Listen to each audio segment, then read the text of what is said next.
record. All right. Okay. Hi, Byron. Good morning. How are you? I'm doing well. How are you today? I'm good, thanks. Good. So you are one of our board members and one of the original board members for the AFDMA. Can you tell us how you got introduced to the FDM? Sure. So Dr. Tapaldas was invited to come to speak and do a presentation for the Alaska Osteopathic Medical Association. It was in the spring of 2004, and we met then at the Alaska Pacific University, and that was my first introduction. I was a little skeptical, to be honest. I invited a close friend and one of the first orthopedic surgeons in the state, Dr. Bill Mills, to join me. He was kind of interested in what I did. He's retired and said, come to this meeting. I think you'll enjoy it. You'll learn about osteopathic medicine.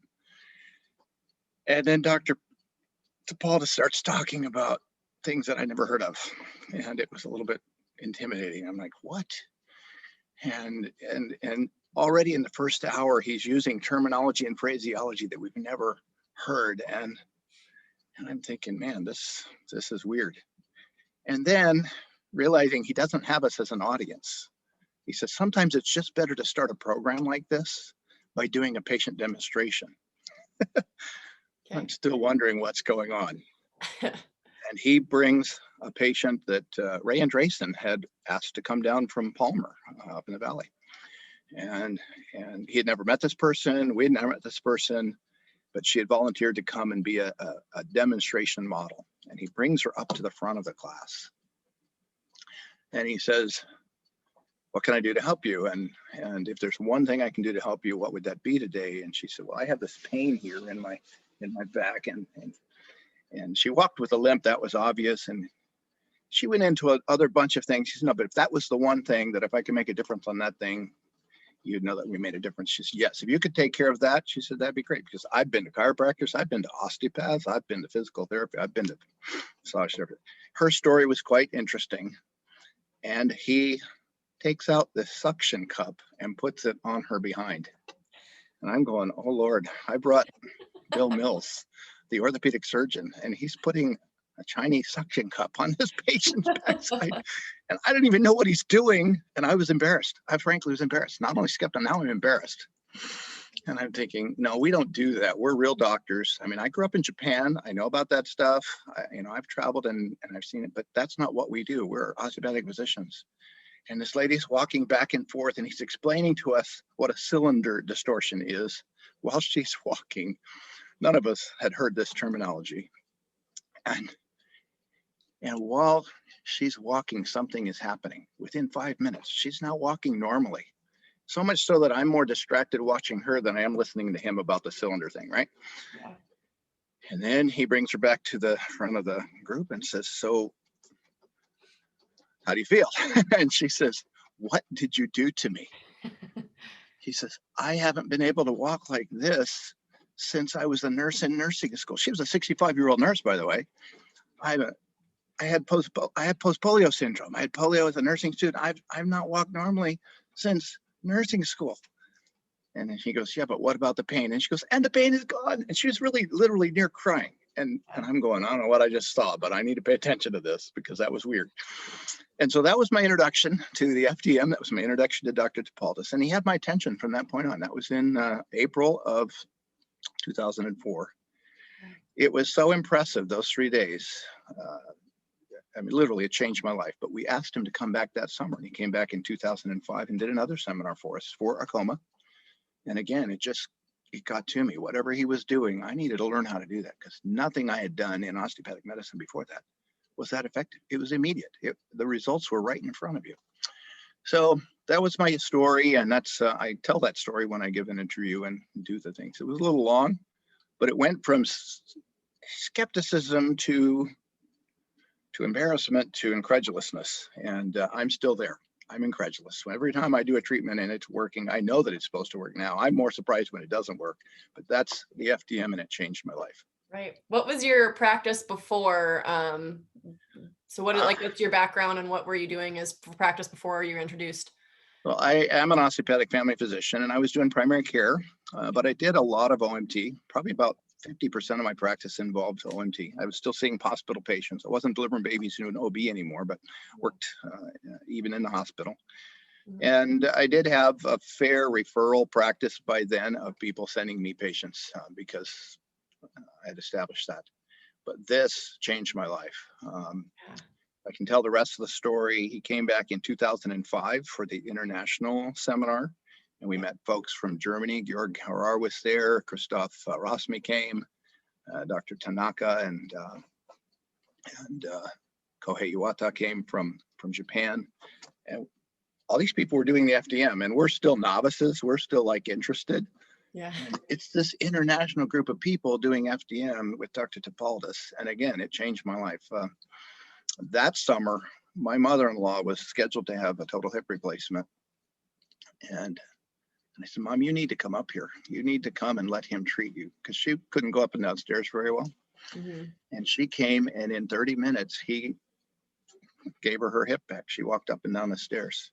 I must confess that after she returned to Juneau, where she's from, she didn't do the follow-up. She didn't do therapy. And 6 months later, she called and said, Byron, would you be offended if I went ahead and had the hip replacement? Mom, what's wrong? She goes, well, it's back to what it was. You have to maintain the treatment. But it was impressive to me that she went from not being able to walk up and down stairs, being in severe pain every day, to being able to do that and maintain it for several months before she said, yeah, surgery might still be better than what I have to live with now. So that was 2005. In 2006, he passed away. I kept saying, I'm going to go back and spend some time with him. I'm going to go see how he does this in real time in his office, because I was still bumbling along. It was a big learning curve for me, and I wasn't fully committed. I would try this, but patients would often complain, and so I'd back into what I was used to doing. And if Steve said it once, he said it 100 times. Stay in the model, Byron. You keep confusing yourself with not staying in a model. And so I was going to go back to Bangor, Maine, and spend some time with him and learn from him. And then we learned in February of 2006, he passed out running on the track, and he didn't make it. That deeply impacted me as well. I was in Portland, Oregon at the time at a Northwest Osteopathic Medical Foundation meeting. We had a moment of silence for him.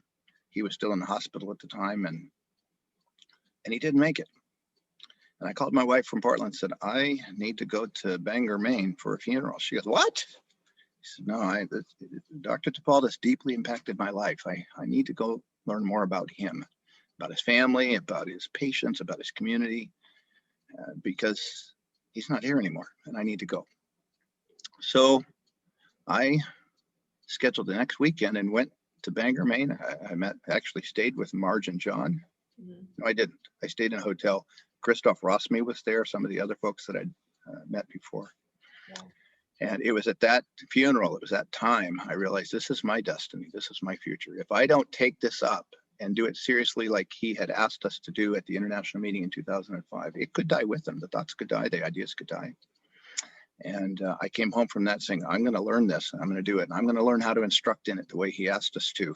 And that was my beginning. That was in 2006. I did my first patient demonstration video in 2007. It took me a year to get comfortable enough to say I can do this on tape and actually do it. So I'm sorry, long answer to a short question. No, not at all. That was really great. And some history that I didn't know there either. So thank you for sharing.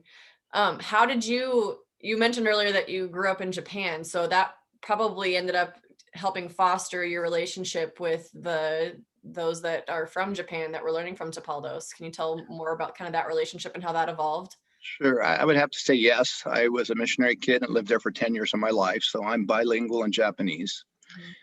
When Dr. Tanaka, Kesuke, and Iwata were presented to us at the international meeting in 2005, I was very impressed. It was a privilege to get to know them then and realize that this is actually growing in Japan. And every time I have the experience of connecting with something from my Japanese past, it's always a question in my mind, is this why I spent 10 years of my life in Japan? It happened when I went to Mongolia. It's happened in other places where I it's just a wonderment of, whoa, those 10 years in Japan had meaning and purpose that I didn't fully understand. And here I am 40 years later. So in 2007, Dr. Tanaka was having a seminar in Fukuoka, where he lives. And we were planning a trip to Japan with a group. And I said, look, I would like to come and join you. Would that be possible? He said, please come. So I had the privilege of going to one of his seminars in Fukuoka City and meeting some of the folks that were doing it there. That was my first FDM visit to Japan. Then, of course, in 2009, the international meeting was held there, and I had the privilege of going. And of course, Japan is like a second home for me. I've gone to several of their meetings because I love to go and experience what I grew up with. Yeah, that's pretty cool. How did Dr. Tapaldas end up with? Do you know the history there about how? Yes, I do. That's very interesting. In fact, I don't know how public we want to be with this, but it's public knowledge. He was invited by the Japan Osteopathic Association to come and do a presentation. And he went, and it was widely received. And Dr. Tanaka was not able to attend that meeting, but he learned about it and heard about it from others. And that created a desire and interest in him to know more. And so this is his story. It's in his book. He sold his sports car and took English lessons for a year. And then he called Marge in Bangor and said, I am coming, speaking, learning FDM, Dr. Tapaldas, Bangor, Maine. Please, thank you very much. I mean, it was quite interesting. His English is much better now, much better than my Japanese. But in the early days, they figured out he was asking if he could come and spend some time with Dr. Tapaldas in Maine. And they agreed. And he went and spent 2 weeks. In his own words, it changed his life. Yeah. He came back to Japan, and I believe then or soon after, he began the translation of the 4th edition into Japanese. Okay. That took more than a year. He went back to Bangor and spent almost a month, in fact, about a month with Dr. Tapaldas.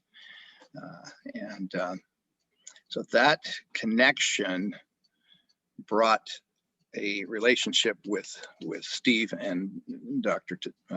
Tanaka. Dr. Tanaka, because of his efforts and work with the translation and whatnot, became recognized by Stephen Tapaldas as the FDM orthopathic or the FDM osteopathic leader in Japan. Now this created a rift because Dr. Tapaldas was invited by the Japan Osteopathic Association, and now he has raised someone who is not even in that association to a high level, and there has been a division in Japan as a result. And it's unfortunate, but it has something to do with the Japanese culture. And I don't think Dr. Tapaldas knew the significance of that at the time. But we, as an organization, do not have a relationship with the Japan Osteopathic Association, which is recognized by the AOA. Right. We have a relationship with the FDM Asian Association, which was commissioned and organized through Dr. Tapaldas and Dr. Tanaka. Yeah, okay. Your other side of the world, the other end of the spectrum, is you also teach and have very deep relationships in Africa. Can you tell us about how that evolved and that relationship? Well, yes, thank you. I am a missionary at heart.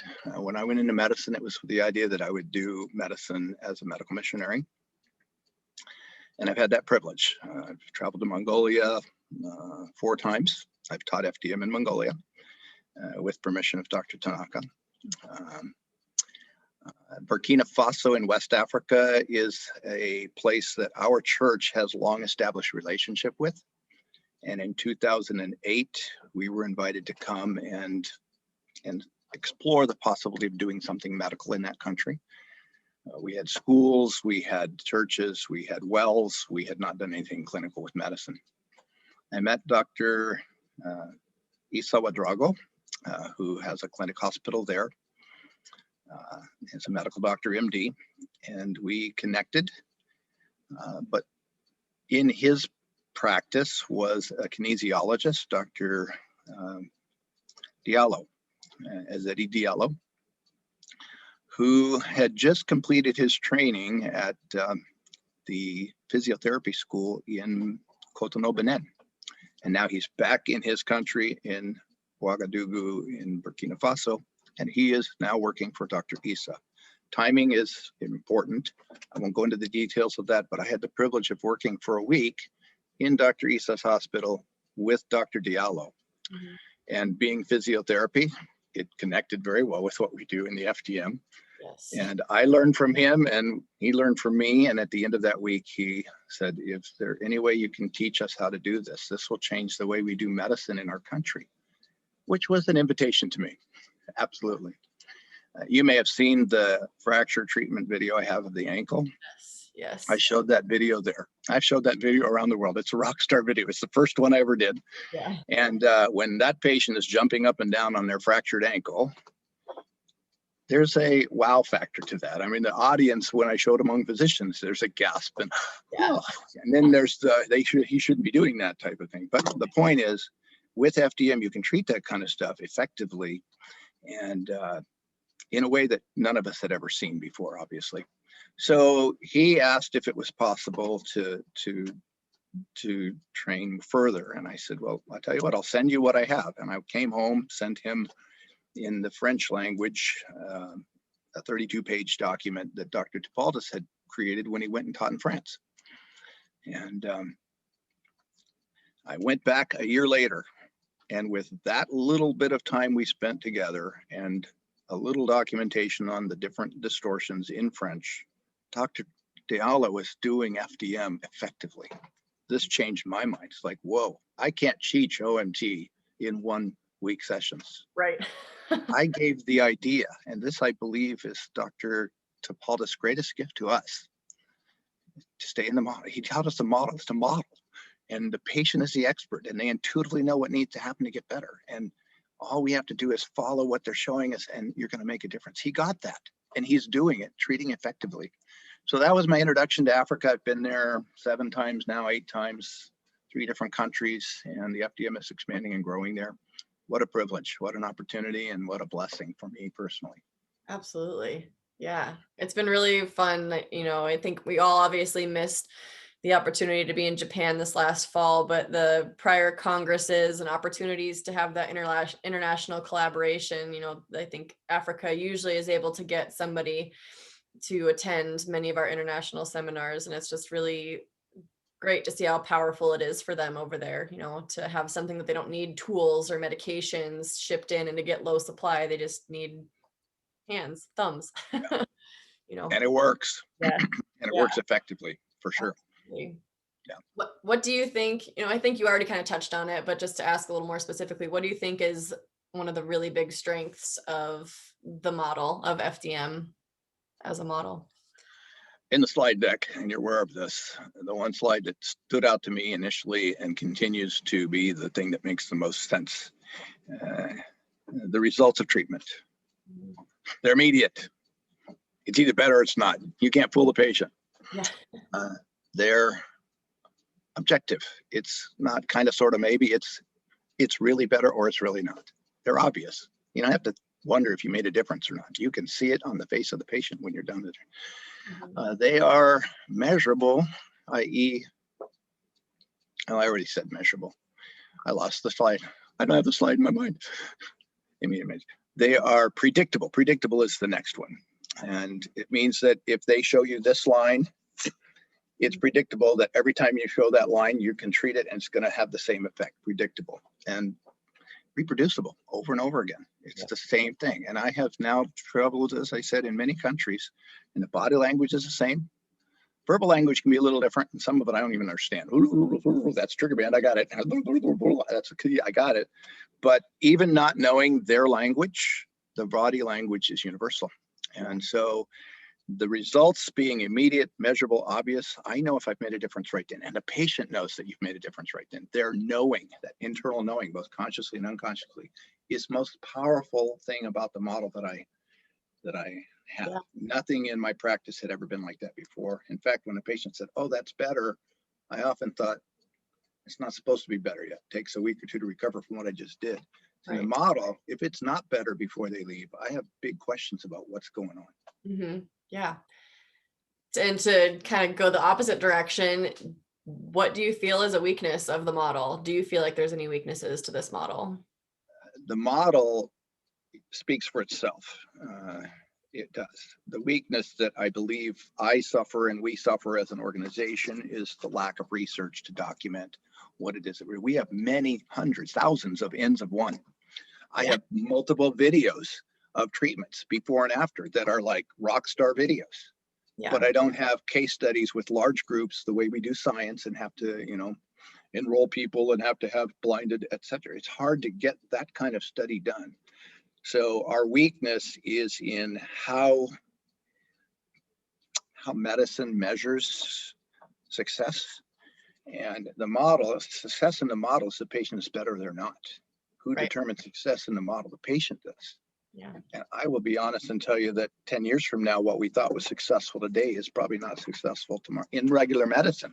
Right. What we're doing for treating the COVID pandemic right now, may 10 years from now, we go, boy, we should never have been doing that. But the point is, medicine is constantly changing, and based on studies that we're doing now, we make conclusions based on, in the model, the patient determines, is it better or is it not? Yeah, absolutely. And I think in terms of like research, it's really, you can't really control, it's like with the gold standard in medicine being a double-blinded study, you can't really have a control for, did you shove your thumb into somebody or not? Right. And how much did you shove it? And what was the pressure that you used, et cetera? Right. So our future demands that we get a little more knowledgeable about fascia and how it functions. And I am excited about the explosion in fascia research around the world, but it's not going to change the model. Right. Because the model isn't what fascia does under the person's skin. The model is, did it work or not for the patient when you did that treatment? There you go. Exactly. So, yeah. What in your day-to-day practice, what kinds of patients do you see? Like, what are the more common things that you treat? I see everything. Certainly during the pandemic, things have changed. People are more reluctant to come into the clinic. So they're either really needing something really bad or they're putting it off. Okay. But I treat from pediatric and a lot of athletic sports injuries because that reputation is out there now. Yeah. And then I see a lot of seniors with Medicare that are just the aches and pains of life and giving them back quality of life. So I have a broad gamut. I do a lot of practice by referral. Patients come to me from other physicians and they are being referred for consultation treatment, and I usually send them back. Yeah. We have a large practice with the Veterans Association right now. About 9 years ago now, we went into a private public partnership with the VA because of capacity issues they had at our clinic here in Anchorage. That has blossomed very fruitfully, taking care of a lot of wounded warriors, people that have been injured and returned and are now not in active duty. And many of them written off the system. It's like, there's nothing more we can do for you. Take Motrin, soldier on. Yeah. And giving them their life back. There's nothing more satisfying than taking someone who has been told by the medical system, there's little left for us to do. Surgery has not made the difference. And you just have to learn to live with it, and giving them a functional life back, doing what they want to do and not being in pain every day. That's very powerful. I don't know if I want to say this publicly, but people who are in chronic pain, particularly like fibromyalgia type patients, they found me. Yeah. And I don't want to be a fibromyalgia specialist, but I lecture on it and I teach on it and I work with it because it does have a lot of fascial component. It's a central nervous system dysregulatory disorder, and we have to deal with that side of it as well. And as a physician, I'm able to do that. That's the nature of my practice. I take all comers. I still do some infants, but not many. And I still use osteopathic manipulation. I'm an osteopathic physician. I do some osteopathic medicine manual techniques that are not in the FDM, but it's within the construct of what is this in the FDM. I'm in the model all the time. Yep. So. Yeah. I think we see that in our practice here in Fairbanks too, that if you have success with somebody, they tell other people. That's exactly what happens. On their Facebook groups or their friends that have similar problems. Like, we tend to get a lot of breast cancer patients because that's a tight knit bubble too, post Sure. mastectomy and radiation. And so they have their support groups and they tell people. So whether it's fibromyalgia or veterans, there's definitely a physician referral source, but a patient referral source too that FDM creates a lot. I think FDM is a huge piece of that for both of our practices. Well, and you have the privilege of having several providers working together in a group.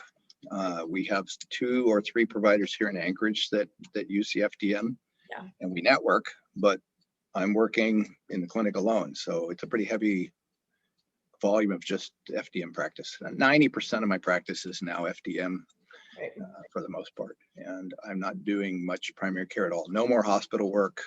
We have nurse practitioners who do the day-to-day general medical management of patients. Occasionally I have a male patient who'd rather I do their physical than the nurse practitioner. I don't know what's up with that, but they have questions to me and so I still do some primary care, but I am so delighted to be able to do what I do with my hands every day.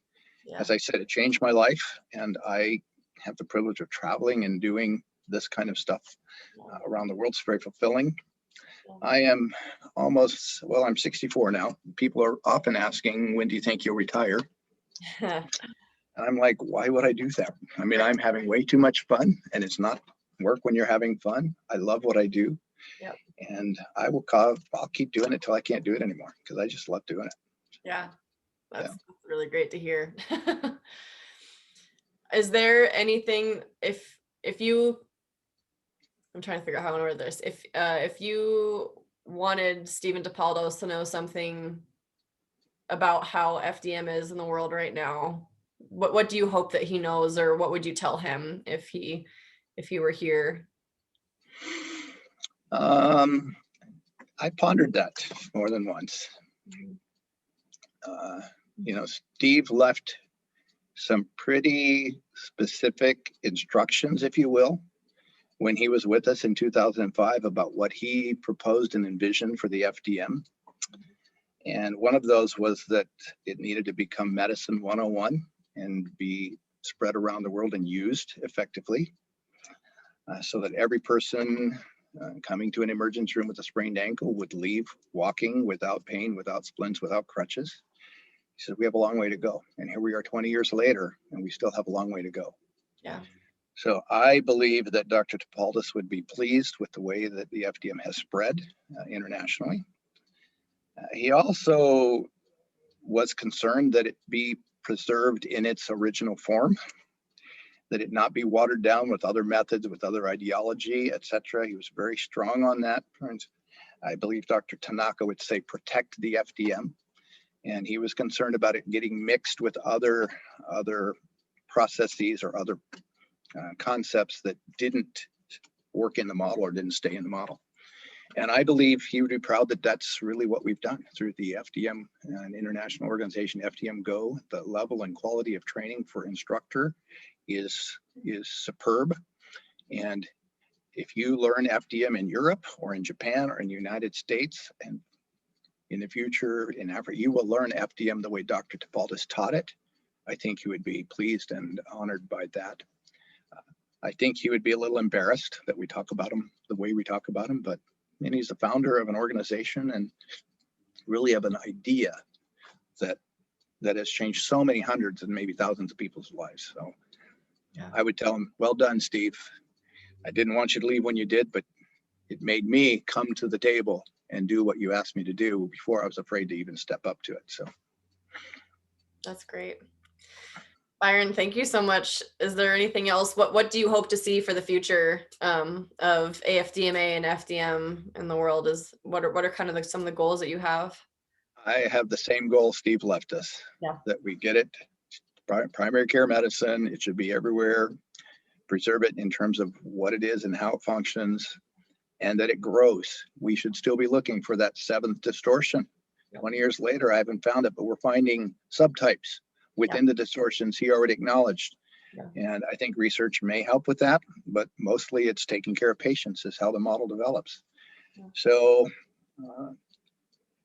more instructors and getting it into our universities and colleges where it can become medicine 101. I think that's very important to us. Yeah. Great. Thank you for your leadership, Jen, as our president, and for what you do for our organization. Thank you for making this possible today. It's an honor to serve with you. And I have the distinction of being the first recognized instructor in the United States after Steve left us. And I don't tout that very often, but you know, Todd came behind me, and Marge obviously had been instructing but not recognized until later. Jean came behind that. So for many, many years, 3 instructors, and we've been doing this mainly out of the labor of love and because we believe in it. And now you're an instructor, and we have 6 instructors. Yeah. Awesome. And I'd like to see that double in the next 10 years. I'd like to see that tripled in the next 3 years. So absolutely. Well, I definitely appreciate all the hard work that you did setting up, you know, the path for me and others to become instructors. So thank you for everything that you've done in the last 15 years. And thank you for your time today. This was very fun for me. I feel grateful that I got to have this conversation with you. It's always nice to see you, whether it's through Zoom or in person. So thank you very much. And looking forward to the personal times we can spend together when the pandemic is not in our face. Yes. Thank you very much. You as well. Thank you so much for your time.